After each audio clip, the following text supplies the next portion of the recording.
So I'm at the Winston Churchill Museum. So this is the part, I guess, on Nazi Germany. So let's take a look at this. It says, the devastation of the Great Wall created widespread social, economic, and political distress in all countries. While the victorious powers struggled, Germany was in acute suffering. In 1918, the last month of the war, a revolution in Germany resulted in the establishment of the Weimar Republic, named after the city in which the new national government was formed. But political factionalism and runaway inflation shadowed its every move. In 1922, a loaf of bread cost 163 marks. By September 1923, a loaf cost 1,500,000 marks. In November in 1923, the price was over 200 million marks. So that's just insane inflation. Radical political movements gained ground as democratic governments seemed incapable of finding solutions to grievous and worldwide problems.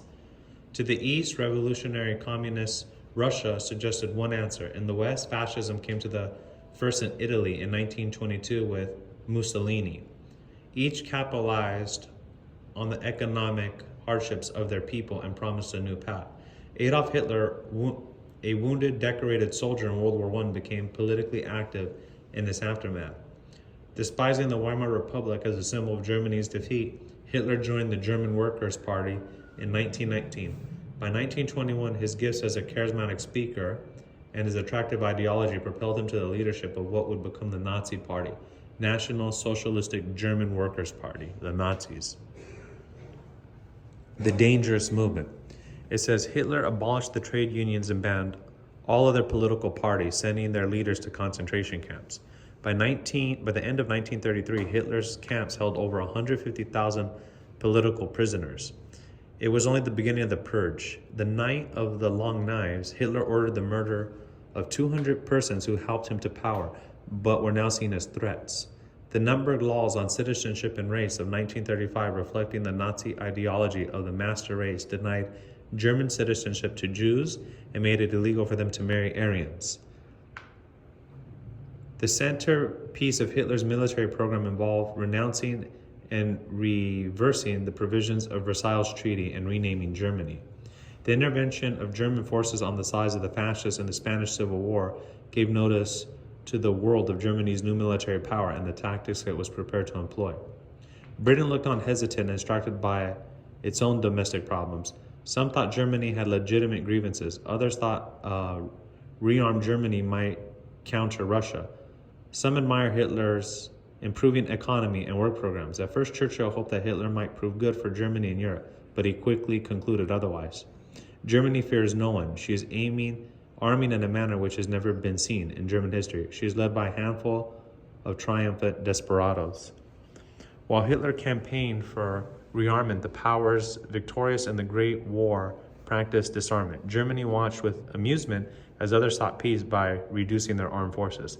Sounds like the liberals today. Oh, don't have guns, it's bad for you. But just look what governments could do when the people are not prepared. It's a foolish way to think. To think that just because you don't have a gun that your government, it's foolishness. Just look at history. Churchill's experience at the Ministry of Munitions and his understanding of aviation's importance in warfare made him acutely sensitive to the emerging German Air Force. Forbidden by the Versailles Treaty, contacts at home and abroad fed him information that he used to attack his government's policies. Churchill argued that by the end of 1936, the German Air Force would be 50% stronger than the RAF, and by 1937, nearly double. In addition to demanding emergency acceleration of aircraft production, Churchill asked for research into anti-aircraft defense. It is no exaggeration to suppose that a week or 10 days of intense bombing upon London would leave 30 or 1,000 people dead or maimed. Churchill also proposed a Ministry of Supply to prepare Britain's industry for wartime production. But beset with the problems of the unemployment and the depression, the government could not imagine replacing its British industry on a wartime footing, much less how to pay for it. Churchill called 1934 and 1935 the locust years, because time which should have been spent preparing to face Germany was fruitlessly eaten up. Churchill described the government's position as decided only to be undecided, resolved to be irresolute, adamant for drift, solid for fluidity, all power to be impotent. Okay, very interesting. This was the partial Nazi flag. The partial Nazi flag was removed by Krill Flowers, who cut it with surgical scissors from a German half-truck in the river after the Battle of Bulge. Flowers was a T5 combat medic in the 136th Anti-Aircraft Artillery Gun Battalion of the 4th Infantry Division during World War II. He was on Utah Beach during D-Day and also saw the action in Central Europe. Flowers was awarded the Bronze Star for his service in the northern France. Hitler created the flag for the Nazi Party in 1920.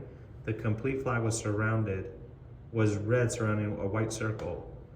Within lies a black swastika. As Hitler explains in his autobiography, in red we see the social idea of movement, in white nationalistic idea, and the swastika the mission of the struggle for the victory of the Aryan man, and by the same token, the victory of the idea of creative work, which as such always has been and always will be anti-Semitic. The item was donated by Dwan and Linda Flowers. Okay, let's see what else we got here. So this is press to start. Let's see what we got. It's like a little seating area.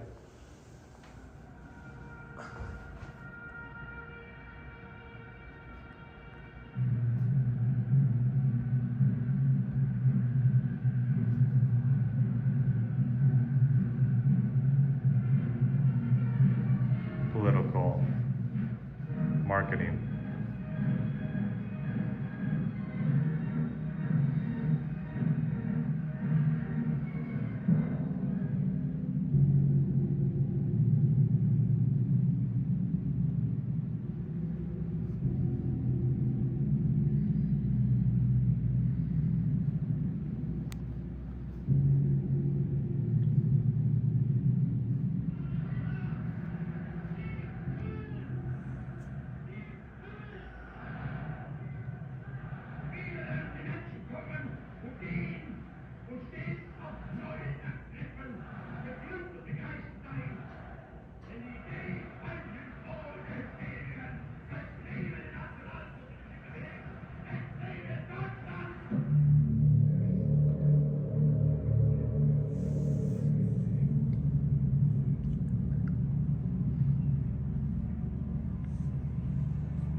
So they burned 20,000 books that they deemed un-German.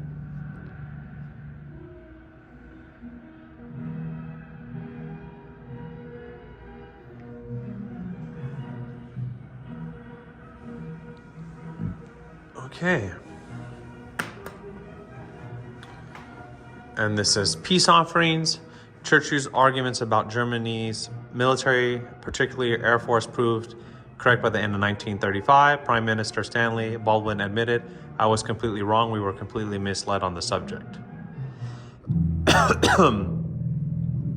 Okay. So this is interesting. It says, the Germans' Mother Cross of Honor was a medal given to mothers of Germany during the Nazi regime for having 4 or more children, raising them with the ideals of the Nazi Party. It was established in 1938 by Adolf Hitler and was given to mothers of all classes and backgrounds, though it was mainly focused on women of the working class. The award was presented in 3 classes: bronze, silver, and gold, with the gold being the highest award. It was seen as a way to recognize the mothers for the sacrifices they made in raising children and contributing to the Nazis' racial and extreme goals. The Cross of Honor was also seen as a way to increase the fertility rate in Germany and encourage women to have larger families. Wow. So they literally gave them this as an award for raising people to be Nazis. What a trip. And this is more stuff about Churchill. It says, A Voice in the Wilderness. Adolf Hitler was the child of rage and grief of a mighty empire and race which had suffered overwhelming defeat in war. He it was who exorcised the spirit of despair from the German mind by substituting the not less baleful but far less morbid spirit of revenge. To see Hitler, as Churchill did, stand on the footprints in the front of the Churchill portrait. Oh, that's so interesting. So they have footsteps here. Oh, that's interesting. So that's how he saw him. What a trip. What a trip. Yeah.